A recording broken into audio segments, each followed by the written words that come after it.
Isang lalaki ang nahulikam na nagnanakaw ng motorsiklo sa Quezon City. At sa tulong ng CCTV, nahuli ang suspect. Nagbabalik si James Agustin.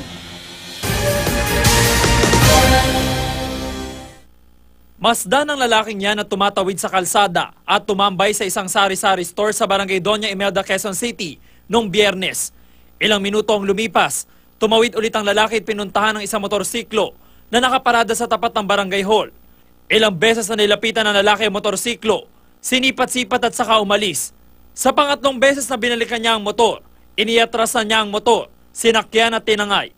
Dahil sa tulong ng CCTV, nakapag-follow up ang QCPD at naaresto ang 18 anyos na si Prince Aldrin Reyes. Meron nang nakakilala sa kanya, may nakapagsabi na yun nakatira doon sa somewhere in Marikina.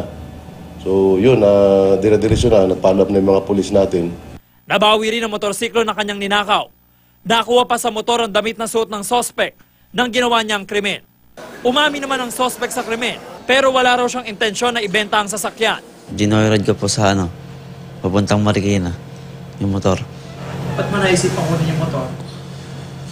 Wala, nainganyo po sa motor. Nagandaan lang po sa motor. Kinasuhan na ng carnapping ang sospek na 2 beses na rin palang nasangkot sa akyat bahay. Lumalabas sa investigasyon na may dineliver lang sa lugar ang may-ari ng motorsiklo at naiwan ang susi nito. Kaya payo ng mga otoridad.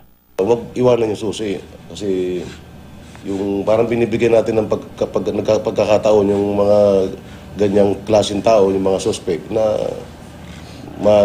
magawa nila yung kanilang hindi magandang gawain. Itong unang balita sa Quezon City. James Agustin reporting.